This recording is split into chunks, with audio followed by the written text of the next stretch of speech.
This is Christine Brown, and while I have to listen to this podcast as my motherly duty, you have the choice not to. My sons sometimes say some naughty things when they're trying to be funny, but really, they're just being stupid. Do you still want to listen? Go right ahead. I am not your mother.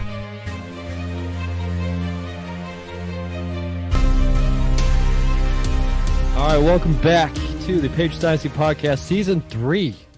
We've actually done 2 full fucking seasons of this. We're now on the 2003 season. We've suffered through the 2002 season. We managed to finish that off with interviewing Mama Brown. That was great. But now we're back. We're doing a season where the Patriots, spoiler alert, will win the Super Bowl. Not that anybody realized that going into this game. But Steven, I think you've brought a friend along to kind of help us through this rough start to the beginning of the 2003 season. Well, let's be clear. I've always had a soft spot for Bills fans. I truly have. And same. Part of that is our guest here today, Brian Greer. Known him for a long time. One of my first friends when I moved to Virginia. So we've been friends for 12, 13 years. Good well, God. Maybe more like we're acquaintances. But no one's been more of a Bills fan than this guy. So this is the ultimate. This is the pinnacle of Bills fandom, I feel.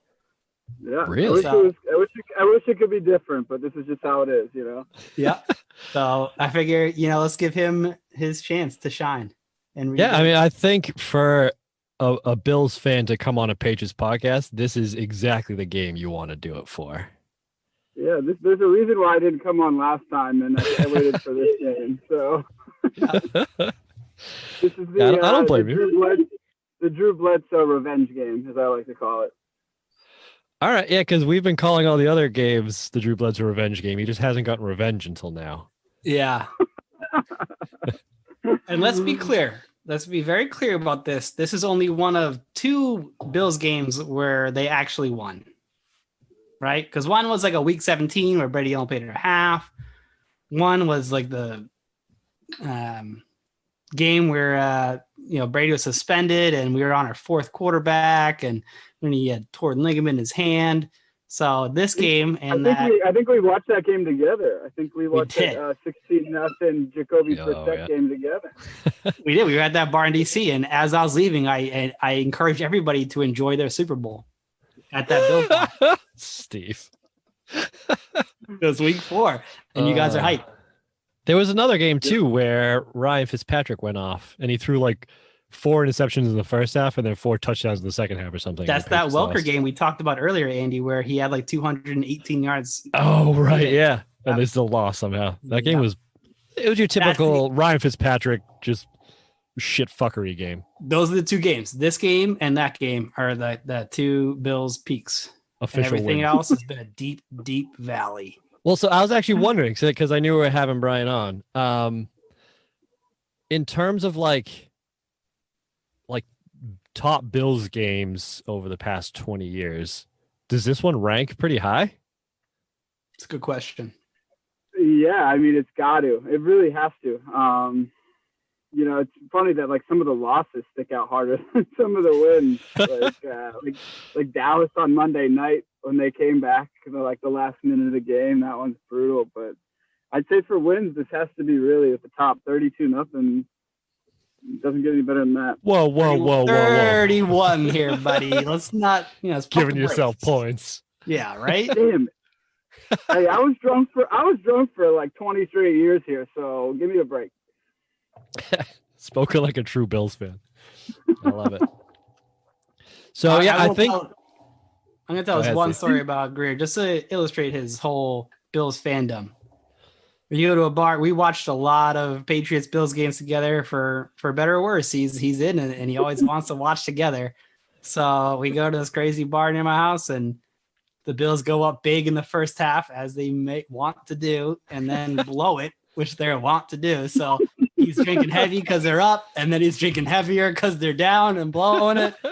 I meet some other people, I'm hanging out and then I have to go back to my house, collect him out of the house, bundle him into a cab, send him to his friend's house, and apparently, in his blacked out state, convince a cabbie to stop and get McDonald's. So he shows up with like $50 at McDonald's. Oh, that was rough, man. It was the last second field goal, if I remember correctly. I don't think you remember shit. But tell you what, Greg, when we get to that game, we'll have you back on. How about that? We can rewatch it together and re-experience it. All right. Do you want me to tell the whole story then or now? No, that's good. We're good. Yeah, we'll save that. We'll tease it. Yeah. For whenever the hell it is for 10 years from now. So we've had some other fans of opponents on, and last year the one that stuck out to me was the Lions fan we had on, and I'm curious if being a Bills fan is similar to being a Lions fan in terms of he would every year at the beginning of the season he would get his hopes like super high, like this is the year we're gonna make the playoffs, Matt Stafford's gonna be MVP, everything's gonna click, and then he will go through like the phases of denial as the season wore on. Is that similar being a Bills fan?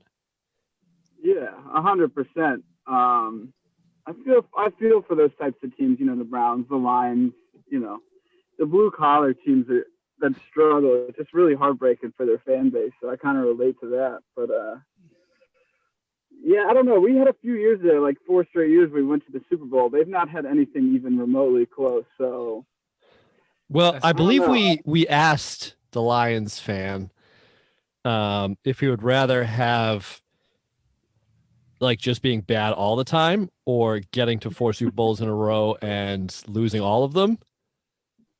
And I don't remember what his answer was, but I remember he had to think really hard about it. Yeah, I think I'd rather make it to 4 straight. I think I'd rather. That's a lot of wins we had in those 4 years. So I feel that Trevor's just desperate for winning. And let's be real. Bills fans love them. They are downtrodden, but you know, they've had flashes, including the 31-0 game. Yeah. But you know, they're not nearly as downtrodden as those poor Detroiters. Didn't you guys beat us 31-0 to end the season as well? Yes. Yes. We'll get there. We have it was a nice little book games to go, but we will certainly. You can come on to that game too if you want, Greer. I think that's only fair that I come on for the 31-0 win and the 31-0 loss. Did you watch this game in its entirety? Absolutely. Well, I watched like the first quarter of it before I had to get back to work. I just snuck off to the bathroom and watched the first quarter. So. Well, thank God. Whatever video you had, Andy, it cut off before the final field goal. Yeah. And like in the second half, they stopped like doing all the in-between plays and just started going snap to snap to snap like a NFL rewind. Like the condensed, yeah. That was not on purpose. I just found the first YouTube search result for this game and it looked like it was 2 hours long. I'm like, yeah, it's got to be it. But yeah, like halfway through, even whoever was recording is like, "No, fuck this! Like this. Nothing else is happening." And it ended when the Bills kicked their last field goal in the fourth quarter to go up 31-0. That was the end of the video. I guess let's get into it a little bit. Which is fine because my notes had ended shortly before that anyway. I think I just wrote, "Yeah, fuck this." Actually, no, I wrote, "Who the fuck cares?" in my little drive chart that I do because. You guys got to get pretty upset that you don't have some of these players like still on your team. You know, it's like a trip down memory lane for me. I don't like follow every game like this. So you guys like are step by step going through it. So it's a good point because like the turnover 02 to 03 was pretty massive, right? For both teams, it seemed like it seemed like this Bills defense was completely revamped. Yeah, they're like the Bills made all the right calls and the Patriots made all the wrong calls, at least in this game. Yeah, Takeo Spikes was like their big linebacker signing, and he played out of his goddamn mind. Yeah, so here, like they showed an infographic on the screen of the key Buffalo defensive additions. It was Lawyer Malloy, who had 5 tackles, a sack, and a tipped pass that got intercepted in the end zone. Takeo Spikes, who had at this point 6 tackles and 1 interception. He would end with 2 interceptions on the day. Sam Adams, who had at least 1 sack. I think it was 2 sacks plus a pick 6, which is probably one of the slowest pick 6s I've ever seen in my life. That's the defining play of this game. Yeah. That and yeah, oh yeah. And his dance on the way into the end zone, which looked a bit to me like the Ty Law dance, which was fantastic. Yep. And linebacker Jeff Posey, who compared to the rest of them didn't actually do much, but like that core was solid. Yeah. Yeah. I think, like, I don't know, watching this game, it's weird to me how much the game has kind of changed. This is kind of like the stereotypical, like, 90s, like, 80s, like, you know, quarterback, tall, like, big arm. And then, like, the defensive linemen are massive human beings. Like, they're, like, not as athletic as they are now. They're just, like, meatballs in the center, dude, that just don't get moved. And to see one of them catch a pick six was, like, again, like, the one moment anybody has out of this game, Bills fan, Patriots fan, casual fan, is that Sam Adams pick six. 100%. And I've seen the highlight 1,000 times. So. Yeah. Which was honestly a great play from him. He, like, I thought it was a screenplay that busted, but it wasn't. When you look at it, it was like Brady is trying to throw the slant, and for some reason the nose tackle dropped into the slant zone and just grabbed it. No, I think it was still supposed to be a screen, but it was just that bad. Yeah. That might in make the sense. execution, because there was a screen to Kevin Falk out of the backfield. Yeah. And the lineman, I don't know if it was a screen because the offensive lineman of the Patriots in this game just didn't block regardless. So every play looked like it was supposed to be a screen play. It's brutal. Brady got absolutely lit up. And the times he didn't, he just was completely off target. So he threw, this was one of his worst games. His career, yeah. Ever, right? It's got to be up there. For sure. It's, he threw 4 interceptions on the day, sacked twice, and had 123 passing yards total. Where's stat check boy? We need to figure out how many 4 INT games has Brady ever had. I believe this is one of 2, maybe 3. I'll look it up. Wow. And while you're looking it up, I have a hot take based on Greer's point earlier of, like, it's a different game. I think the NFL single season rushing record will never, ever even come close to being broken. Because I looked up CMC's last year, which he was running a rush shot over the NFL, tied 147. Wow. Yeah, I mean, back in those days, like, the running game was the focus, and you're looking for and you're never going to get enough work to even get to, like, 2,150 yards, whatever it is. Like, it's 21 something. Yeah. 2175, and you have trying to cross that 2,000 barrier was, like, the goal. So, I mean, last year we saw Ricky Williams led the league, and he had, 1,800 rushing yards? You don't see that at all anymore, just because people don't even rush it.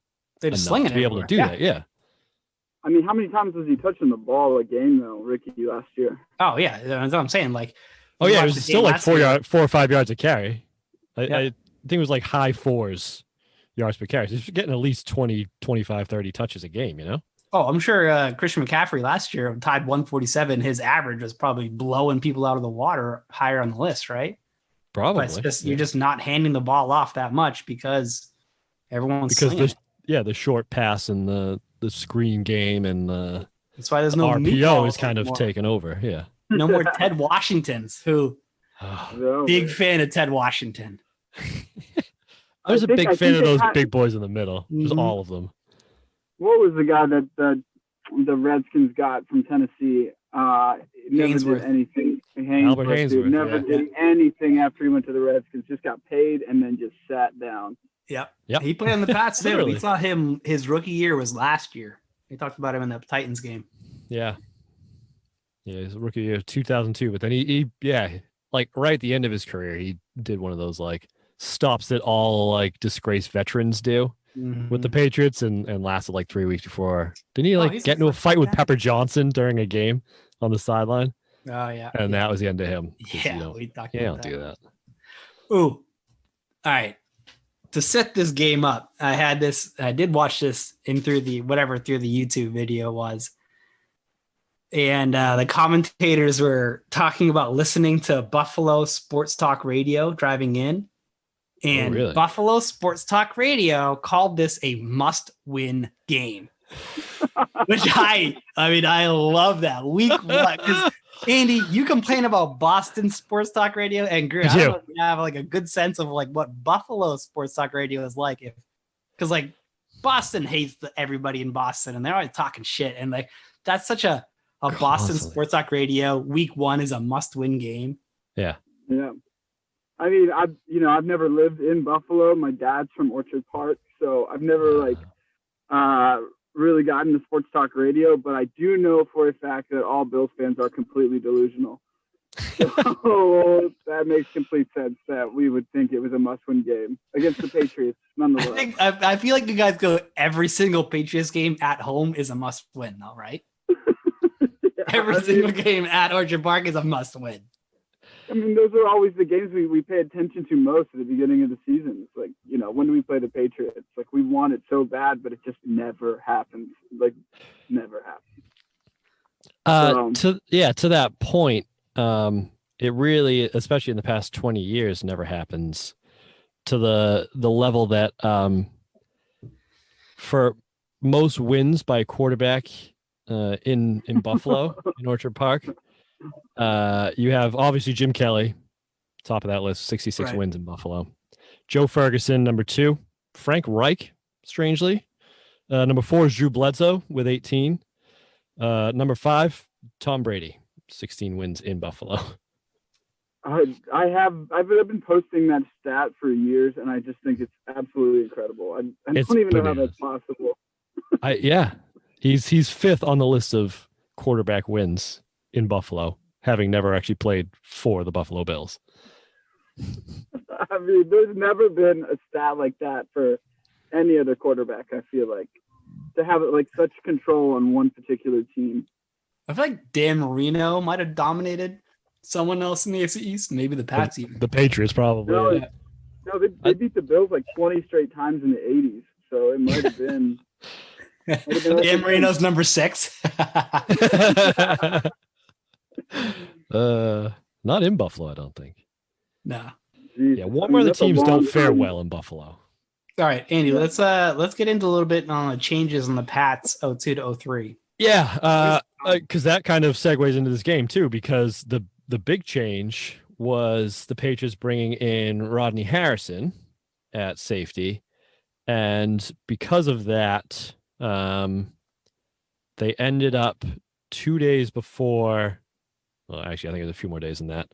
On the Tuesday before, I want to say the start of the season, they released Lawyer Malloy, which is crazy. Yeah, because he wouldn't take a pay cut, basically. I mean, honestly, that move is the reason this game turned out the way it was. It just shocked the whole team. Like he was best friends with Tom Brady 2 days before the season opener to release. And like, there's nobody else. They were fucking starting Antoine Harris as fucking safety. Are you kidding me?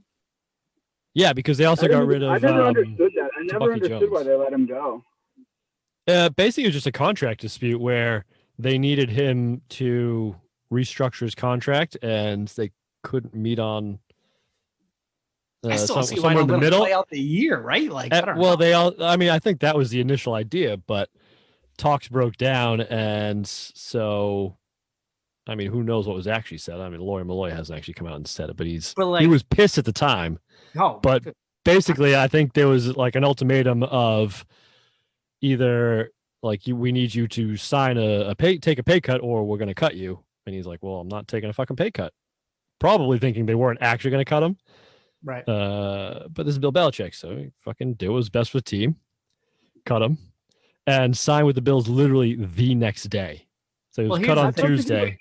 Signed on. I don't think it was as clear. I don't think it was as clear back then, like who Belichick like really was. Like, it's a great point, Greg. I was going to say the same thing because like everyone says, "Oh, Belichick, can do whatever he wants, can get away with everything because he's so established." But like, even watching these games and watching the moves, he's been doing that the entire time. And what a fucking risk to cut your starting safety, soul of the team, and then immediately come out week 1 and shit the absolute bed.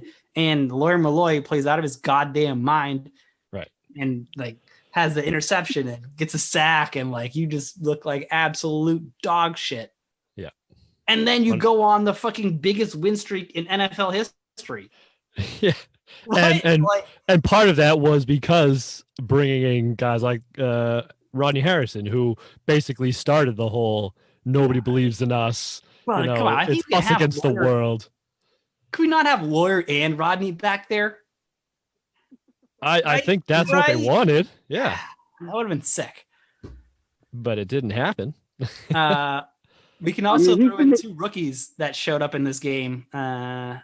Eugene Wilson, who had his first interception of his career in his first game, which was off a tip ball by Asante Samuel, who was also a rookie in this. Yeah. Yeah. And that was literally the only highlight in this game for the Patriots. What was the when did Asante get drafted? He wasn't like a high draft pick, right? I don't know. Hey, stat check, Greg. I would say it was like middle of the round, somewhere like that. Stat check, Greg. Fucking Oh, Greg. he can't Useless. So Greg, fourth round. Our third brother is out, right? With a hard poke to the brown eye. Oh yeah, he's pulling his own Terry Glenn, where he's not joining us for a podcast due to an eye injury, because those are very useful in podcasts that you use them. I mean, it is a good poke to the brown eye. So that's legitimate, huh? That's actually why he's not here. Yeah, apparently. You went to the eye doctor today, looking like a pirate. Yeah. How convenient that he misses this game with a Bills fan coming on, huh? Well, see, I'm coming up with a theory here. Every time we do a game like this, where the Patriots play like dog shit and lose, Greg mysteriously disappears. If you think back to the games that he hasn't been to and hasn't been on here, they're usually shitty games. That's a good point, Andy. Although, to be fair, he doesn't watch any of the games anyways, except like the best ones. He's only watched like 4 games his entire fucking 2 seasons. That's true, but even then, like, he won't show up and watch the highlights of games like this, which is pretty fucked up. So we'll jump on when we're about to wrap it up and extend it for like an extra hour by talking about some stupid shit. Yeah. And when he does, we'll ask him like which fans he is of other teams in other sports, like want to know his thoughts on his Lakers and how he thinks the Yankees are going to do this year too. Yeah, let's get. Oh my God! Glory is he a Yankees, Lakers, Patriots fan? It feels that way sometimes. Yes. Oh, that would make me sick. You've met him, Greer. He's like me, but worse. That's tough to do. I know, but Andy, you know that's right. Which one of you guys is the one that pours up beer on the Bills fans' head every time you beat them up in Buffalo? That's Greg. That's Greg. Yeah. He's also the one that was made semi-internet famous by standing on the roof of his RV with a large inflatable penis and a Tom Brady jersey on. Yeah. Throwing beers at Bills fans. Yeah. The anatomically correct Tom Brady costume. You've seen that, Greer. I've definitely sent that to you. I don't think I've seen that, but can you make that the picture for this podcast? Like, I don't know if you click on the picture to start the podcast. We'll put it in the show notes. Yeah, I'll find a way. I think we should make this picture. I think we should make Greg's picture a T-shirt. Yes, actually, we could sell that, Andy. You're right. Well, I don't think anybody would buy it, but we could try to sell it. Yeah, yeah, there you go. It'd be tough to give away. Uh-huh. Yeah, so Asante Samuel was drafted in the 4th round, Eugene Wilson in the 2nd. Also notable names in this draft. In the 6th round, the Patriots drafted a quarterback out of Texas Tech, one Cliff Kingsbury. Oh. Who is now the coach of your Arizona Cardinals. How about that? Cliff on the Pats. He was a backup because I remember we went to training camp, me and Greg, and Greg was like, "Oh, he's the next Tom Brady." Because Greg thought he had that. Said a million times over in New England. Yeah. He only ever played in one game in 2005 for the Jets. He went 1 for 2 for 17 yards. But like he was with us for what, 3 years then? I'm just wondering how long, because like everyone's like, oh, Cliff Kingsbury and the old Patriots quarterback. And I don't know if that was like 1 year when we drafted him and cut him, or how long he sat behind us. It doesn't really say. He didn't do anything. He didn't do enough to put up any stats. The other who was that quarterback from Arkansas that you guys had? Like Matt Jones or something? No. The tall guy. God damn it! I know exactly what you're talking about. Ryan for the Texans. Mallet, yes. Ryan Mallet, yeah. That fucking guy. I think Matt Jones was like an athlete, and he like went to the Jaguars and like was doing a bunch of blow. I think his career ended, but yeah, that's it. Ryan Mallet. He never really developed into what they thought he would. No, he was a goober. As good of a signing as Rodney Harrison was, which, let's be real, was one of the all-time great signings of Belichick's career, right? Underrated one, I think, yeah. I don't know what his contract was, and I have that question. And while you're stat checking that, Andy/Greg, we also had like maybe the most universally panned Belichick signing of all time the same season in Rosie Colvin. I didn't think he was bad. I remember being so hyped for him, though. And the commentators made note of this in this game. He had back-to-back 10.5 sack seasons from the linebacker position. And this is back in 2000, 2001 or 2001 to 2002. When he was on the Bears, right? Before that, yeah. Yeah, I remember like my expectations for him were going to be like an absolute so hype. And then he has that sweet sack in this game too, where he just like ragdolls a tight end and gets a sweet sack of Bledsoe in the first half. Yeah. And then it's like probably his best play of his career. I mean, and now he got hurt and he had like a hip issue, if I remember correct. But man, I remember we paid him. He was like the Steph Gilmore contract of the early 2000s. Yeah, because they did it again with who was that other linebacker from the Ravens a few years later. In 2007, they did it. Oh yeah. Fuck, what's his name? I know you're talking about. Struggle with names. Yeah, people are screaming at their podcast right now. But either way, at least we figured out with the third time around in Steph Gilmore, because that's a great signing. It's true. So to answer your question, Steve, Rodney Harrison signed a 6-year, $15 million contract with the Patriots. 6 for 15. Yeah. What was Rosie's? And Adalius Thomas is the other guy. Adalius Thomas, yes. I might be thinking Adalius Thomas, actually. Maybe I'm confusing Thomas and Rosie Colvin. I think that's probably right. Run those two in my mind because they're both like super hyped linebackers that were great on teams we played that came to the Pats and just did not. Well, I think I think part of that is the Patriots' defensive system too, though. Right. Doesn't prioritize sacks or anything. Yeah. I have such a hatred for Stephon Gilmore, like for just talking shit and then leaving Buffalo. Like we drafted. Oh, let's get it. Let's really get into this because I'm interested. Like if you want to leave Buffalo, like go ahead, pick up your stuff and go. But when you're talking shit about like a city that loves its team, what did he say? He said something like, "Finally, I'll get to play like on primetime TV." Like, well, that's fair. Really? That is fair. It is fair and true, but it's not his fault. That's not his fault. That's not the fans' fault. That's just the team sucking in general. Okay. Yeah. It's like Greg Williams' fault. Let's blame Greg with 2 G's. I think we like a few years ago we went like 8 years between Monday night games. Like, yeah, and that's I think rough. it was like 13 before we had a home Monday night game in Buffalo. Oh my god. And that was the Dallas game. Do you also hate Travis Henry? Travis Henry his quote, like, why? Hey, Travis, why do you have so many kids? Or maybe this was Willis McGahee. It was either Henry or it was one of them, yeah. All there is to do with Buffalo. Henry had like 7 kids from 7 different baby mamas or something like that.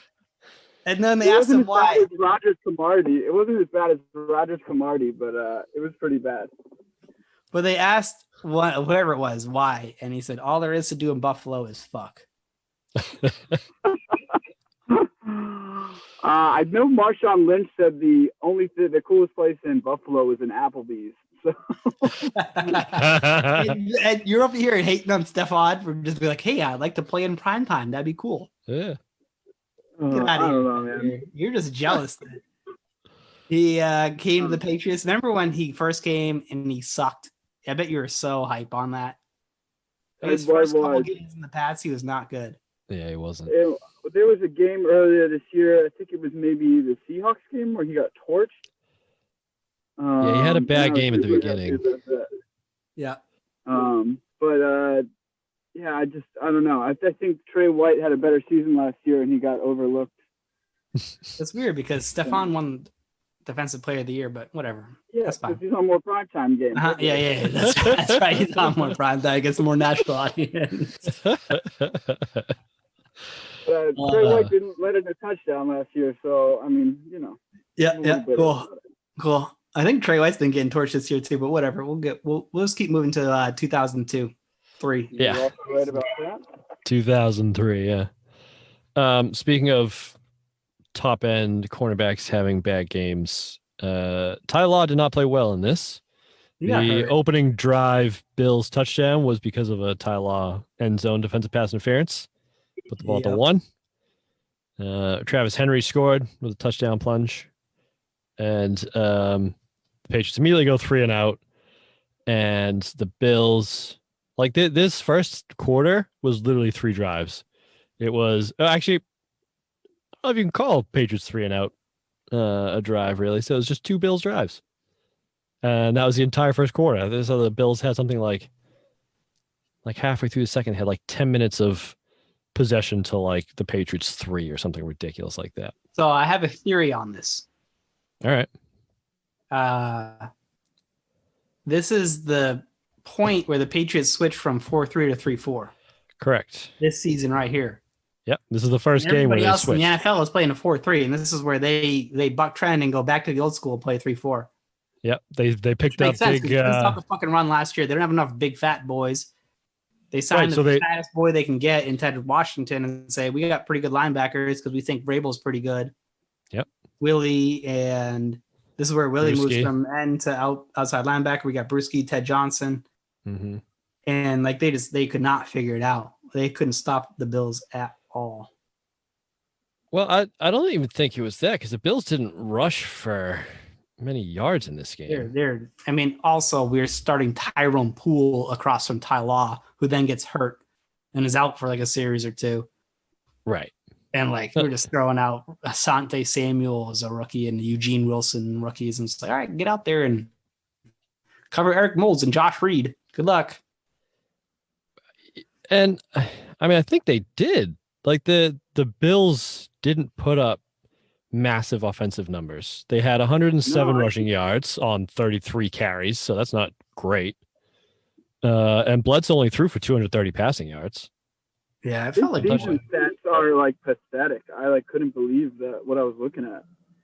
Yeah. Eric Moulds only had like 700 yards and a touchdown all season. Yeah, and he led the team 780 receiving yards. I don't even know who that second guy is, and I feel bad about it. But Bobby Shaw. Never heard of him. Yeah. Nope. But he was second on the team with 732 yards and 4 touchdowns. I feel like Josh Reed was good eventually, right? Yeah. Decent. But yeah, the Brady pick 6 to open the second quarter just sealed it because they're down 14-0. Yeah. And like you said, Andy, there's 2 drives in the first quarter, which are both Bills touchdowns, and we went 3 and out in between them. Maybe we had 2 3 and outs. I don't remember, but no, just the one. He just throws a pick 6 to start that open quarter or whatever it was. And it's just that Sam Adams one is 21-0. It's just gets dumped on his ass on like the return to Brady. It's like he smashes his head on the turf. And Damian Woody goes down and was down for a long time. He's out. Oh, it's brutal. And this is the part of the podcast where I bring up my hatred for these commentators because it was Dan fucking Deerdorf. As you can see here, my note is "fuck me." It's Dan Deerdorf. He was with Vern Lundquist, who I vaguely remember. I recognize the name, but for him, right? Yeah. And when Vern Lundquist wasn't telling awful stories that was getting interrupted. Before we get into this, Andy, I'm just gonna read your note to the crowds. Right. Fuck me is Dan Deerdorf. Bullet underneath that. Holy shit, he's annoying already. It's only 3 plays in. Might have to watch this game on mute. Yeah. And so I don't know who Dan Deerdorf used to be a player in the NFL, right? And I don't know who he used to play for, but I don't think he was a huge fan of the Pats. Dan Fouts? No, Deerdorf. I think he was like a lineman. Your game notes are hilarious. Hasn't had a joke land yet. Yeah. So, and he was giddy in this game because the Patriots were getting their shit kicked in. So even Vern Lundquist, like when he wasn't telling awful stories that were getting interrupted by like the refs trying to make a call or going to commercial break, he like halfway through the second quarter stopped laughing at Dan Deerdorf's jokes because they weren't funny. You could tell it was a forced laugh to begin with, and he just stopped. So but the pick six was like, this was peak Dan Dierdorf. So I'll play you the audio here. Matt Williams. Well, how total has this domination been? Take a look at a statistical update.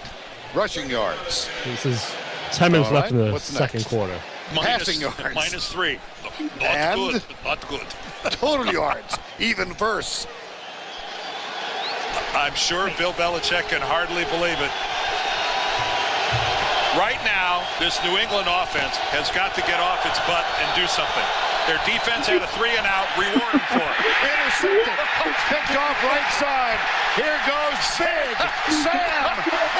Oh, no!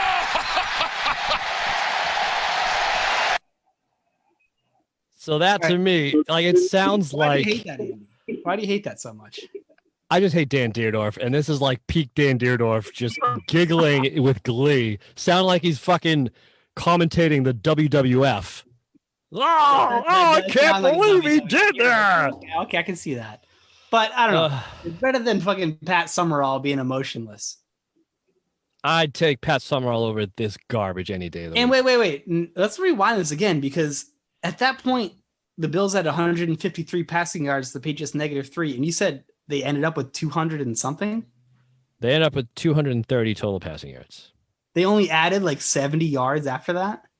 They're up 21-0. At that point, they're like, they don't need to do anything. Travis Henry. Yeah.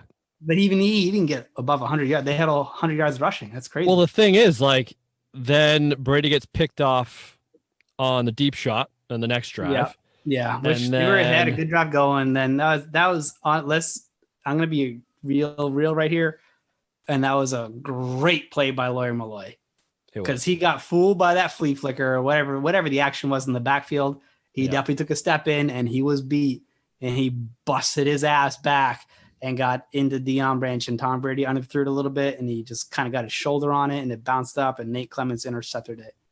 Yep. And I was like, fuck, that's like, I mean, it goes right back to the whole point of, like, I bet Boston media is absolutely roasting Belichick the next day, being like, you caught Lawyer Malloy and you had that straight great recovery and the sack he had later, and like, yeah, oh yeah.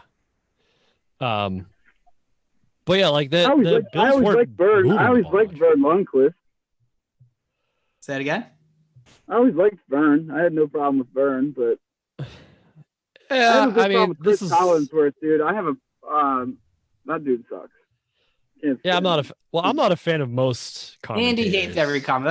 Let's not open this can of worms. Andy's going to be talking for the next 2 hours about every commentator he hates and why. And we are almost past it. I could do a full 2 hours on past it, and you just. I could do 2 hours on Dan Dierdorf alone. This fucking guy. Holy shit! But at that point, Tom Brady was 2 for 7, 4 yards with 2 interceptions. Yeah. Oof. Yeah, not great. And then the Bills go 3 and out, I'm pretty sure. They don't do shit with that interception. And Brian Mormon, who I know another Bills fan that I work with, this is his favorite player of all time. He has his jersey, a Brian Mormon jersey. As you do.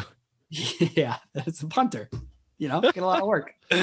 He hits Wait, you don't have a Zoltan Mesko jersey? He hits it so flush. He hits the punt. They punted from their 21. We took the ball on our 9-yard line. Yeah. Yeah, he was pretty solid for There's a penalty on that as well, but like still. Troy Brown he punted it like 80 Troy yards. Brown caught it facing his own end zone and had to like catch it over his shoulder like a pass and turn around and try and run it back. Yeah. And that was my one highlight of the game, actually, was that return from Troy Brown, the punt return that got him, like, he caught it over his shoulder running back towards his own end zone on like the 9-yard line and got it back out to the 30, but it was called back for holding, so it didn't even count. Did you guys catch the Bills had a guy named Antonio Brown receiving the first kick? Yes. I said this wrong Antonio Brown, just a few years too soon. We had the right name, just the wrong player. I wrote down that it would have sucked to draft that Antonio Brown in fantasy. I guarantee somebody did. And weirdly, the commentators were like all over him. Like, oh, he's so fast. Oh my God, his speed. They clocked him, and then they like, this can't be right. We need to clock him again. And it's just like, Oh, I wrote down the numbers because the Bills coaches clocked him at 4.18. And they're like, oh, there's no way that can be right. So they ran him again, and they got between a 4.23 and a 4.25. What's the combine record? 4. Chris Johnson? No, it's been beaten recently by one of those super fast Ruggs? receivers. 4.22, John Ross. Yeah, so they're clocking him at below the combine, this day and age combine record. Get the fuck out of here. And before that, it was Chris Johnson 4.24. Yeah. So they're clocking him at 4.1. Yeah, 4.18. No, they're not. Cool. Good thing to stay in the Arena League and had like 0 return yards this whole game. It's cool. I run a 4.4. Just, I'm not going to do it on camera because I don't need to prove it to him. Because he didn't even look that fast either. Like, oh, look out, here he goes. Every time he got a kick return, and he would just like get run down from behind by like Patrick Pass or someone. All right, let's talk about the one Patriots drive actually worth watching. Wait, there was one? The all Kevin Falk drive. Oh, yes, yeah. So run plays, draw plays, screen passes. Remember when I last year you guys tried to roast me? Looking good, Greg. About saying that Kevin Falk was the team MVP of 2002. I can't do this. We have a new guest on the show. Hello. Hey guys. It's Captain Crunch has joined us. I'm playing through injury. All right, doing it for my teammates right now. Yep. This is like the Jordan flu game. It's like Kanye West through the wire right now. Yeah. What happened? The eye patch, Greg. Yeah, so I was severely poked in the eye last night. By what sort of digit? And I actually poked myself in the eye with my finger. Really? Yeah, it was playing soccer, and like I just like got caught up with someone, and I like poked myself in the eye. But yeah, scratched cornea, mess. Who's that guy? Who's that guy for Villanova that his eye like popped out of his socket, like Rudy Gay or something like that? Yes. Oh, shit. Yes. Oh, was it that bad? I mean, it's not as bad. I'm probably milking it, but you know what? I got an eye patch on. It looks kick ass. If you say so. I couldn't miss this game, though. I had to come on because this is an amazing game. Oh, give us your thoughts. I watched it, Andy. I don't believe you, but okay. I did. I watched the entire first half. And you I tell you have what, one eye, but okay. What a game, man. What a game. Yeah. All right. Who's your MVP of this game? Yeah. Give us a watchability score. No? I'm giving it a 4 out of. It's a different scale there. What'd you give it, Andy? I didn't. Why not? Well, first of all, we forgot. Just to explain, Brian, we tend to, because we have to watch all these games, but our listeners don't. We tend to give a rateability score, so we do it out of 6 Lombardis. I give this one. Oh my God! Get out of your own asshole for 5 seconds! God damn it! Yeah, no, that's the reaction we're looking for. I have to work with. If that's the scale I have to work with, this is a 0 out of a 0. So. Well, yours would be like a 0 to 4 Super Bowl losses in a row. Yeah, I would think. Well, this is our Super Bowl, so this is a 4 then. Fair enough. Yeah, this is one of those zeros for me, I think. But you have to admit that, like, from an entertainment standpoint, this game was super watchable, right? It might, if from a Patriots standpoint, it sucked, but just from like a storylines coming out of this, going into the game, and then coming out of the game, it was unbelievable, right? Yeah. But you're talking about everything except the game. I don't know. The game was incredible too. We had a fat man touchdown, Andy. Like, how is that not rank at least some points? That thing was ridiculous. It was. Before you came on, we discussed how much fatter the players were then than they are now. They're like fat guys then. Sam like a Adams legit had fat Washington in the same game. That's like a fucking quarter ton of human. Literal heifers. But I like that must have been the best game ever to be at for a Bills fan. Like week one, when your expectations are the highest, you come in, you have like all these new signs. They got spikes, they got Lawyer Malloy. They're like, I saw a couple okay. good signs. I wrote them down actually. One was you can't have the law without a lawyer. Good one. Well, it doesn't really stand up because they still have law, but I'll allow it. You got any others there, Steve? I'm trying to find my notes. Hold on. Well, that place was like rocking too. When Go ahead, Brett. Yeah, when Adam scores that touchdown, dude, it gives me the chills. It was like, the place was, and they like panned out, and like the whole place is just going bonkers.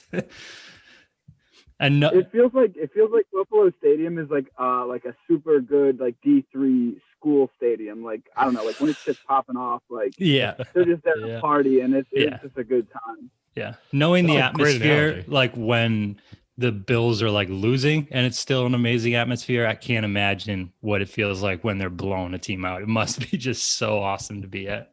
I found the other sign I saw.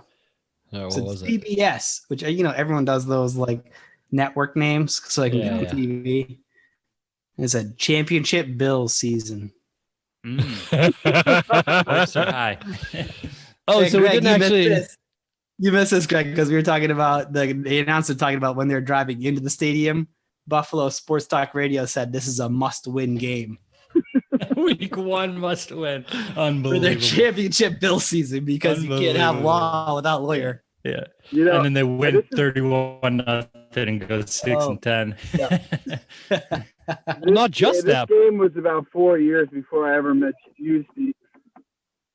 And about 15 years before we ever made the playoffs again. I don't know if I would have stuck around if I knew it was going to be 15 years until we made the playoffs again. That's fair. That's fair. So the Bills also, the week after this, put up 38 points in a 38-17 win over the Jags, too. So they start off 2-0, averaging 34.5 points a game. They finished the season 6-10. Ranked 30th in offense and 5th in defense. The top 5 defense, 30th ranked offense. That's tough. That's been the story for the past 20 years. It's just been awful offenses and like great defenses. Yeah. Yeah, that's fair. It's so painfully Bills. Like Drew Bledsoe, for some reason, would finish this season with only 2,800 passing yards, which is low even for 2003. Yeah, 11 touchdowns, the whole 12. Season healthy? It was hard to tell, but I didn't see like anybody else starting games. Like he started all 16 games. Maybe. What year did you guys draft Rob Gronkowski? 25. Yeah, would have been before 07, right? Because he was part of that team. So yeah, probably. Yeah. Because we drafted a player right before him, even though he's from Buffalo. He's a Buffalo kid. Oh, We drafted him in 2010. We drafted a lineman that ended up playing one game for us and then had a career-ending injury when we could have had Rob Gronkowski. So a local kid too. That's a nightmare. Yep. That's brutal. And he fits Buffalo too. Oh yeah, he definitely fits the Bills Mafia. Can we talk about the Bills Mafia for a sec as well? Because the commentators touched on this. Right when the KO Spikes had his second INT. Yeah. And like the KO Spikes was pretty good. He was amazing. Yeah. Even on the Bengals too. Yeah. He was good for the Bills for a while. And he had an absolute monster game this game with 2 INTs and a couple sacks, whatever it was. Yeah. And the commentator telling a story about when he was playing Cincinnati at Buffalo the year before and everyone knew he was going to be a free agent. Some schlub from the Bills Mafia bought it to KO Spike's 51 Bills jersey, sat right behind the bench. Yes. The entire chant of like the section to chant the KO come to the Bills or whatever it was, right? Yeah. He's got a great football name. Is buying a potential free agent Bills jersey and going to the game and sitting Fucking front row amazing. and being like, "Takeo, look!" You should come here next year, and it fucking worked. Yeah, it worked. And That's so it Buffalo. paid dividends week 1. He was playing out of his mind. The Bills love the Bengals, dude. I'll tell you that much. Really? After Andy Dalton got us in the playoffs 2 years ago, Yeah. This is that's- pretty bad. we donated like $500,000 to his charity, and That's right. I'm shocked we didn't pick him up in the offseason. I'm a little shocked too. Yeah. Yeah. I think there's like Buffalo is the easiest team to root for as a non-Bills like fan, right? Yeah. Like some of these losses we've watched are like brutal to watch. You're like, I fucking hate some of these people. Like, but you just can't hate Buffalo. I was like rooting for the Bills in this game because you just like see the atmosphere. You know, they're like how it turns out for them too. So that might be part of it. But like just watching it is like, this looks like they needed this. They earned this one. Greer, show Greg your tat, Greer. So wait, have you ever had a beer poured on your head at the stadium? So I got the old school OJ logo. Very nice. Very nice. So you guys both have experience with Bills Mafia, maybe on the opposite end of the spectrum, right? Because how many games you been to in Orchard Park, Greer?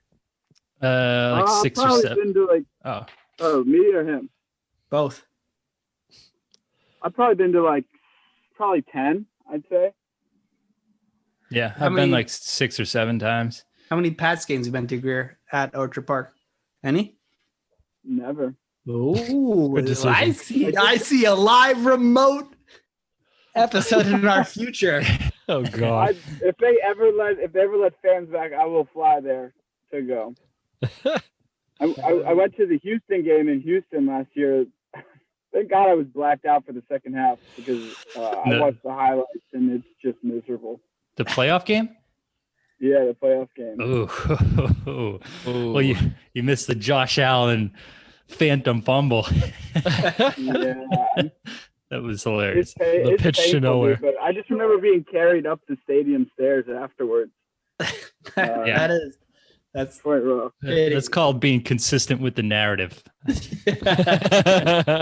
Like the Bills Mafia narrative, everything I've known about Greer for fucking 12 years. Yeah, it's very consistent. We went to a strip club after, and I apparently got 45 minutes of lap dances and refused to pay. And then I got kicked out of the strip club. You know how it goes. Yeah. We've all been there. Yeah. You're just wearing sweatpants in there too. Everyone in Bills Mafia is nodding along. Yes. Yeah. Yeah, Let me guess, you catch yourself in there. Did you try and pay your ketchup and mustard? No. I got to meet Pinto Ron at the Houston game, so that was exciting. But I didn't know he only does that at home games. He doesn't do the ketchup and mustard thing at away games. So. Oh, that's the old guy that does the mustard bath. Yep. Yeah. Oh, so this is the first year he hasn't been to all the Bills games in 31 years, and it's because of this pandemic. So. Damn. All right. Heartbreaking. Let's bring it back to 2003 and talk about hard. It's so hard. When the Bills are 4-1, it's so hard to go backwards. We know how this ends. Yeah. And the absolute most frustrating drive of the entire game because there's a 31-1, 31-0 bookends, right? This season, right? Beginning in the last game.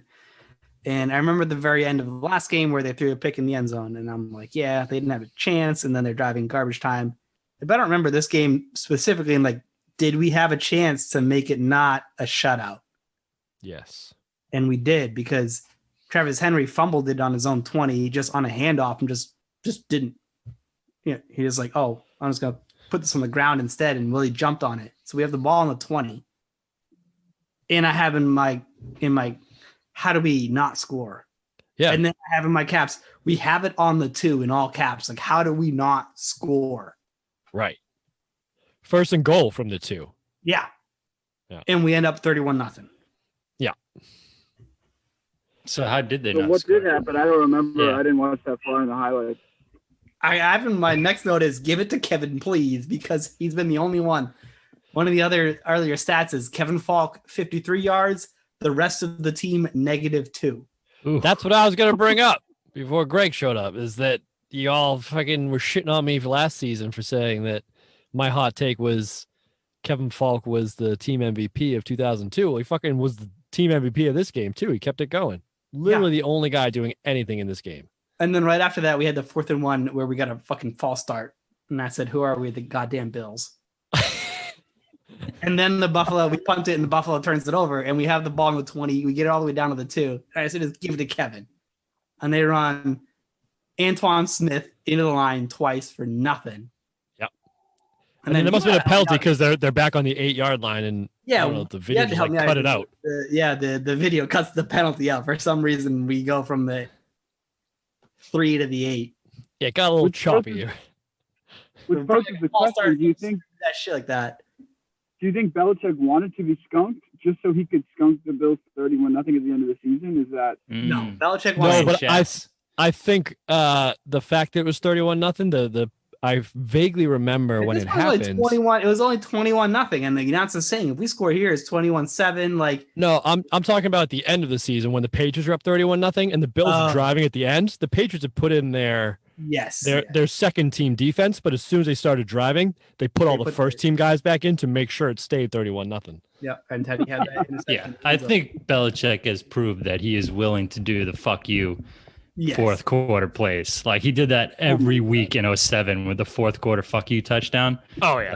Like, he's not above that for sure. And I think we can all appreciate that. The 4th and 1 or the 4th and 3 or whatever that he would always go for, even if it was up 30 points, is like, fuck you. Yeah. With usually with like a fullback dive. Like, I dare you to stop this. It was never the best like part is like it goes so against like the persona he gives to the media too, of like, oh, I just do what we need to win the games and I don't play these like, other games that within the game. But that is so clearly like contradictory to what he does when he's trying to spite people and like play with emotion. So it's like, all right, Belichick, like there's definitely something there that he doesn't show us like publicly facing, 100%. Oh, definitely. Yep. So it was 8 minutes left in the third quarter. I wrote this down. 4th and goal from the 8-yard line. Could have kicked the field goal. Made it 21-3, and we go for it. Got to. And Brady hits Branch right in the hands. He drops it in the end zone. Well, even before that, the play before that on 3rd down, Brady hit Patton on a perfect play. Yep. Patton couldn't tap both feet down. The second foot down, and that was easy to get the second foot down too. It looked like it should have been, yeah. Yep. And he did. It was like the Chicago, but easier. In the first half, though, it felt like it wasn't so much the Patriots playing terrible, but the Bills were just on fire. Yes. Like TKO Spikes was flying around, fucking knocking helmets off. Like it. I just thought the Bills came out with more oomph. And quite honestly, it might have something to do with the Lawyer Malloy. That's happened a fair amount, though, in the Patriots over the years. Like, and they've always been able to, like, let that pass by the storm and, like, make it a fucking full game. And at that point, they would, and, like, in any other year after this, they score there. They get 21-7, then they make it 14-21. Now the fucking Bills are shitting their pants, and they kick it off and then we get 2 touchdowns in a minute.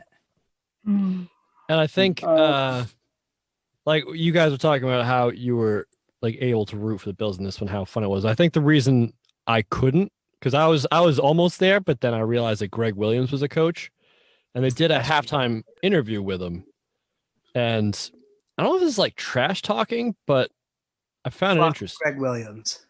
We got 30 minutes left to go. Defensively speaking, utter domination of New England. Why so? Well, right now we're a little bit faster on defense, maybe a little bit smarter. We had those 2 penalties and we're off the field and they get nothing. So we got to come out and play a strong second half. Coach, thank you. Did he just call his defense smarter than Bill Belichick? Well, could that have played into the end of the season? I know why he says that, because he's telling all of his defensive players to hit the other guys in the head. Therefore, they're smarter. Less concussions. Yes. I think we can look now in the future in 2020 with him with the Jets and just kind of laugh at that. Yeah. Dude, he's still around. That's the most fucked up part. And he still sucks, dude. The Jets are god awful. Like dumpster fire. They're so bad. That guy is just not a good coach. And also, I believe, let me double check before and I say this. And ever since that episode we did, Greg, on the Bounty Gate thing. Yeah. My whole feelings about Greg Williams have changed significantly. I'm like, fuck that guy. He's a scumbag through and through. Also, this was his only win against the Patriots. This is his only win? Yeah. As a coordinator or coach or what? As a head coach. He had 6 shots at him, and I still hate Chan Gailey more. I think that was the worst hire in the history of Buffalo Bills. So, Chan Gailey, didn't even have a good offense at Georgia Tech. Like, I don't know what the fuck we were thinking when we hired his ass. So, Greg still sits above Chan Gailey in my book. Wow. Chan Gailey. He came from Georgia Tech. Don't they run the wishbone offense there? Exactly. They didn't even throw the ball. They just had they've run the same offense for 30 years. Yeah. It's like the least relatable to the NFL game offense that you could possibly imagine. I think that was towards the end of Ralph Wilson's life. So I don't think he was making the right decisions at that point. So. Oh boy. And unfortunately for me, that means I went my whole teams in my whole 20s without making the playoffs. So. So yeah, he coached at Georgia Tech from 02 to 07. His first 5 years at Georgia Tech, he compiled a 37-27 record, not too bad. Went to bowl games each year. He compiled 6 winning seasons, but however, he never defeated Tech's biggest rival, University of Georgia, never won the ACC, never went to a BCS bowl, never won more than 9 games, and never finished in the top 25. Oh. Never finished top 25. Good God. What was that hire? So then he was hired by the Bills in 2010. Bills went 4-12 in his first season with the 25th ranked offense and 24th ranked defense in the league. Oh, no shock there. The following year, the Bills ranked 14th in offense, 26th in defense, and improved slightly to finish with 6-10 record. We finished 6-10 the year after that, and they were 19th in offense and 22nd in defense. All right, let's not get all Bills depressed here. This is like a 2003 episode. Yeah. We gotta let's put our best and worst on this. Let's put best and worst out here and put a bow on this shit. All right, yeah. So Brian, we do best and worst, like we used to do growing up at the dinner table for our day, but in this case, we'll do it for the game. So. As the resident Bills fan who probably has some bests in this, would you like to go first? I mean, it's got to be the Sam pick 6. Mm-hmm. And then what was your worst moment? And then the crowd just the worst of this whole game. I don't know. Is there one? The fact that it ended. It's beautiful. The whole thing's beautiful. Well, you're about to hear all our best, so I guess all of our best count as your worst. I don't even think that will. I'll go. I'll give my best. All right, give me your best. Rodney Harrison looked right back there. Yeah, he did. He played well. He tackled really surely, and he looked like Rodney. He was super. Rodney was starting shit down 28-0 in the fourth quarter. He's out there starting shit with Rodney looked legit. And then I could see why people call him where he was voted the dirtiest player in the league, though. Yeah. He was always hit in the first super quarter. borderline. Yeah. Super borderline. But I mean, he definitely set a tone. That's not something you really see in modern NFL anymore. Is someone that stands out and jumps off the page is this guy is physical. Yeah. And he doesn't give a fuck. And then the worst is maybe all 4 INTs, but the last one was just oh my God. The last one with the KO spikes was just woof. There's a couple that Larry Malay tipped it, and there's a couple that weren't really Brady's fault, but that last one was just brutal. And a 4 INT game. And at least it's not 5 in 1/2 like Nathan Peterman. So it could be worse. There's a hilarious set out there about that. Oh God. All right, Greg, you got some best and worst? I mean, I try not to do the same as someone else's, but I think it's hard to argue against the Sam Adams touchdown not being the best from this game. Watching a 350-pound man run 30 yards as fast as he can, and then when Bledsoe put his arm That's what I was carried gonna him say, off yeah. after the field. Pretended to carry him off. Yeah. Like He was dude, out of the whole crowd's going crazy. The commentators are laughing their ass off. Like it's just everybody loves a fat man touchdown. You know, it's never not fun to watch, even if it happens to your own team. So I think that was my favorite play of the game.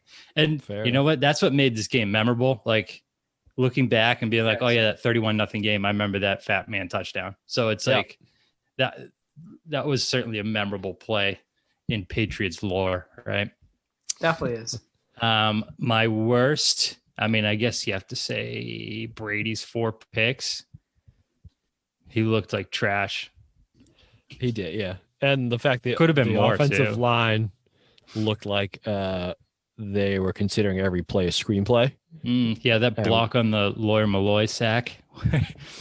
But that was Fourier. Fourier just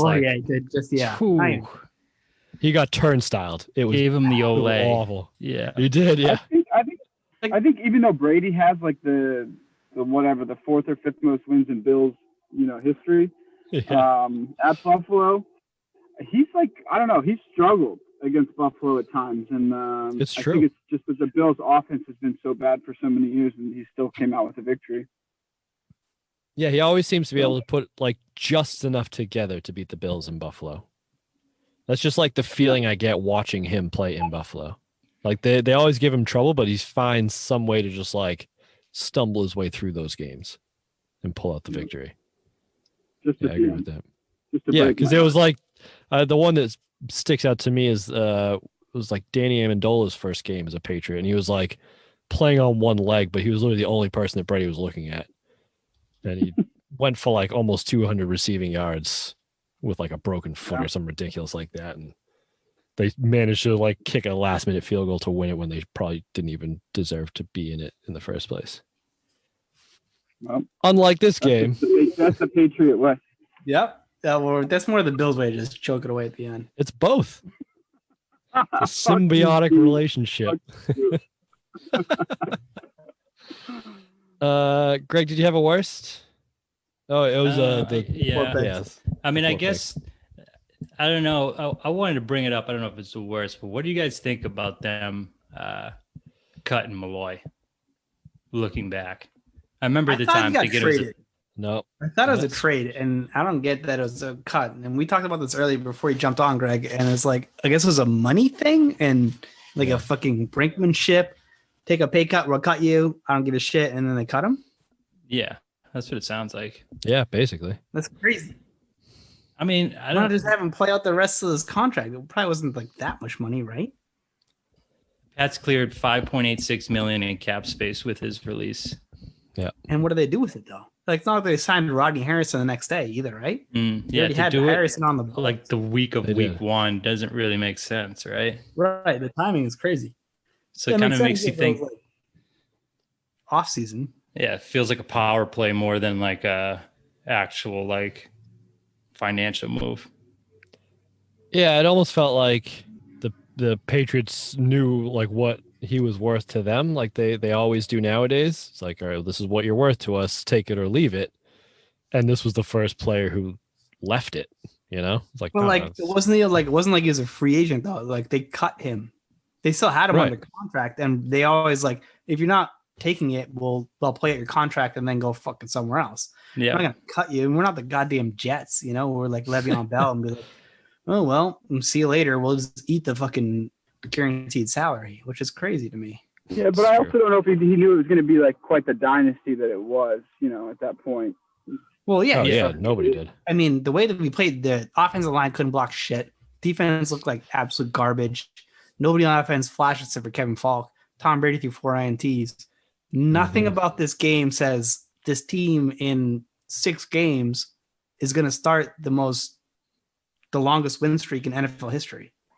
Right. Well, how important do you think Lawyer Malloy was to this game? Like, do you think he just kind of like told them what they like to do? And not even that. I think it's more emotional than anything. Yeah, because they even said that I looked at the Boston Globe from that like week, and Lawyer Malloy, I think they were talking to Drew Bledsoe, and he's like Lawyer told us some stuff, but it wasn't really anything we didn't know already. Like there was a few things like, yeah, this is definitely going to happen, but like we had already assumed that anyway. So it was more, like you said, the emotional side of things.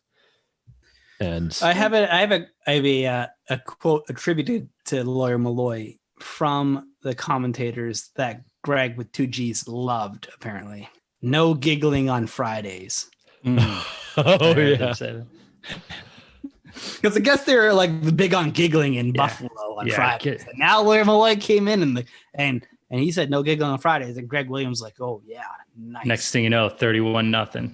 Just because we cut out that fucking giggling, goddammit.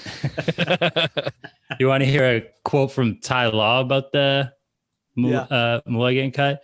He said, it's scary in the timing. There's such a thing as good business and bad business. I don't know what category this one falls under, but to my eyes, and being selfish at this late in the game and in regard to him and his family, I'm quite sure this is something that could have been done a long time ago. So that sounds like he's like pretty openly criticizing the Patriots organization. And that's not unfair though. That's a all-pro cornerback that's doing that too. Yeah, I think the timing of the Lawyer Malloy cut caused a 31-0 game. Right. Undeniable impact. Isn't this when they said that was it Jackson from Primetime that said like it was Patriots hate their coach? Yes. This was in NFL Primetime. That really?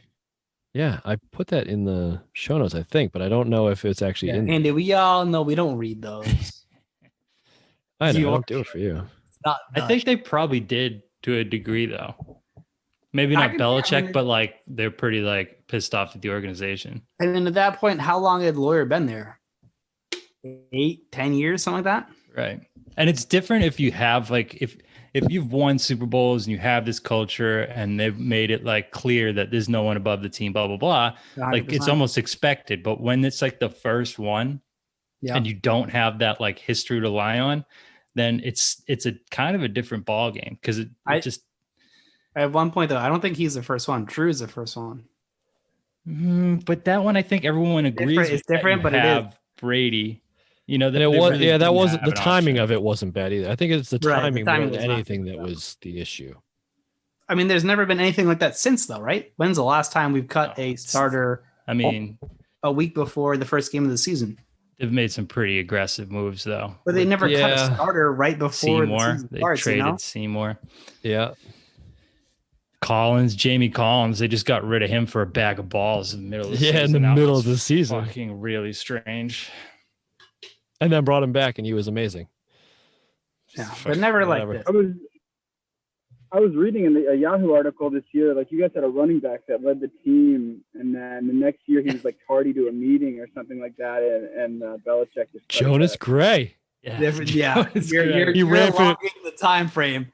He ran for 200 yards against the Colts, and then missed him, like overslept because his phone didn't charge or some shit like that. And then showed up late to a meeting and never played again. Right. That was the first time he like started a game and he gets 200 yards and 4 touchdowns and then benched the very next week and never played again. So many fantasy owners are like, what the fuck, bro? That was a good fantasy football. Fantasy. Everybody was still figuring it out back then. Yeah. It wasn't even that long ago, I feel. Yeah, I saw some fantasy commercials in this game. I thought that was interesting. Yeah, the fantasy has been around longer than I thought. Yeah, this is when I feel like it started to take off online too. Was this time frame? You mean AOL keyword NFL.com? That's right. God. Kills me.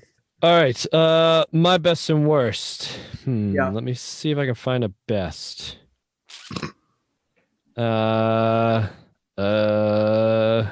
You know, you can say something nice about the other team, Andy. It's okay. No. Say something nice about the commentators, Andy. You got a nice commentator. Or maybe the rest. No, they're my worst. Come on, they were the best. They were adorable. Those damn fucking Dino. You can go choke on a bag of dicks. Fucking damn. I thought they were funny because they were kind of dopey. Oh, you would hate them.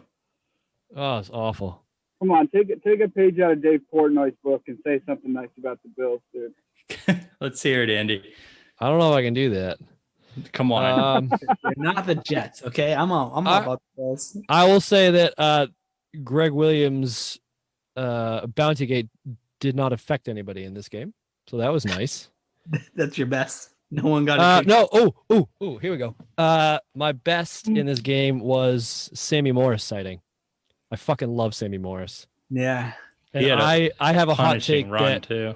If Sammy Morris didn't get hurt in 2007, the Patriots would have gone undefeated and won that Super Bowl. Putting that out there. But when we get there. We will. But Sammy Morris, I think, is an underrated player in general. Because there was one play in here where Bruschi came on the blitz and Sammy Morris lit him up so badly. Yeah. Like just straight up stonewalled him and knocked his ass over backwards. Yeah. Which you don't see from running backs picking up a blitz from somebody like Teddy Bruschi. He's one of those like back nine career guys that Belichick's always admired. And we talked about this earlier about why did Wayne Corbett never play for the Patriots sort of guy. Yeah. But Sammy Morris did. And you're right. I mean, he got hurt, but I don't think that's going to make him win the Super Bowl. But okay, Andy. We'll get there. Vrabel and Bruschi, dude. You still hear those names, and I still get irritated. Like I fucking hate those I wrote this down. This is Vrabel's 7th year. 2003 was his 7th year, which is way old. Yeah, he was a special teams guy in Pittsburgh. Yeah. I never saw the field. It was like 1 or 2 seasons there, but he must have been there for 5 years, toiling on Pittsburgh special teams because he came over last year, right? 2002 or 2001, maybe. Yeah, he was there in 2002. So this is his 7th year. It's crazy. That is nuts. Maybe he was there in 2001. Because wasn't he the one that got pressure on Kurt Warner in the Super Bowl on the Ty Law pick six? Yeah, he was. Yep. So he came over in 2001. Yep. Can we talk about real quick Malcolm Butler putting it in the Bills' butt cheeks on Tuesday night? 2 interceptions. Wait, I mean, I could have caught one of them though. I didn't even see that. I love that. Oh, should we share Steve's? So I'm glad they got brought down a little bit. They were riding. They were fucking flying. I think they still look like pretty good though. No, I think Josh Allen didn't look good on Tuesday night, but I think we were just a little cocky that they hadn't practiced because of COVID, and we came. That's what. Yeah. We were gonna win. It was kind of fluky though. I mean, I think Allen still looked good. I mean, he had one pick that was brutal, but the other one wasn't his fault. And then he was that touchdown throw to Yeldon. Whoa, baby. That was a fucking dime. You talked about this, Greg, earlier, and I thought you were going to bring up every week. What happened to that, Greg? My hot take earlier, Greer, was that Josh Allen and Ryan Tannehill, not good. You said there were bombs. Josh Allen's not the smart. He's not the smartest cat in the world. I'll give you that. Josh Allen, roller coaster. Like, that's my one word to describe him. He's either wicked good or wicked bad. Yeah, if you look at his career stats, like even in high school, he never has had over like a 55% completion percentage. So like, it's kind of crazy this year that he's like was over 70% before this game. So I knew it was going to tank at some point, but he's been playing great, and I can't take that away from him. So hopefully he just doesn't. Sometimes he's a gunslinger like Fitzpatrick and just makes dumb plays. So. All right. Well, now we have to ask you what you think about Cam Newton on the Patriots. Dude, scumbag. I mean, I hate that motherfucker. I hated him, and I drafted him his second year in fantasy. Sophomore slump was a real thing. I've never liked Cam Newton. I thought when he was starting shit at the end of the game, the first game of the season, that Belichick was going to put him in his place, but that just never happened. That just like kind of went by the wayside. Well, they yanked his chain. Yeah, the guy. It was the other guy who was fucking coming at him and tried to yank his chain. So, but it's very anti-Belichick to let anything slide, and he doesn't let shit slide. So it was shocking to me that he didn't get like Gronkowski on his team for 10 years. That's true. Same with Randy Moss. So as long as you're playing good, you can do whatever the fuck you want, huh? You are absolutely correct. Yeah. That's what's best for the team. Yeah. I think as long as you put in the work. It's like Dennis Rodman, dude. Like, yeah, you can go to Vegas for 3 days, but be back here apart like to play, you know? Yep. Mind blowing. Yeah, you know he's gonna handle his shit. All right. Anybody got anything else on this game? All I have is negatives. So Yeah. Surprise, Andy. You've covered this game way too much for how much this game deserves to be covered. What do you mean? This is like a pivotal moment in this season. This is an amazing game. You guys are just butthurt because you're Pats fans. And all right, how do you feel about showed up 2 hours late? I have an eye injury, Steve. Can't you see that? I'm playing through pain right now. This is a gutsy performance by me, okay? You guys, for the next 30 Pats Bills podcast that you guys are doing, I'm pretty sure I'm going to be busy. So, I don't know when call me when Jacoby Brissett plays for you guys. No, we already talked about this, Greer. We're doing the one where we went to A-Town and you fucking blacked out at the beginning and the end of the game. And tried to hook up with your roommate. Yep. Double blackout. Sent me a picture of him sleeping in our bed and said, "Can you come get your friend?" Do you still have that picture? I'll send it to you. Oh, shit. We'll post it on the show notes. How about that? Yeah. We'll let everybody see it. Great. Thanks, guys. That's awesome. All right. Well, all right, guys. Well, I appreciate you having me on. Yeah, absolutely. This has been a hell of a start to the 2003 season. Thanks for coming on, Brian. And we'll see everybody next week on the Patriots Dynasty podcast. See you later. Go Bills. Later. Go Bills. Go fuck yourself, Greg. Nobody circles the wagons like the Buffalo Bills.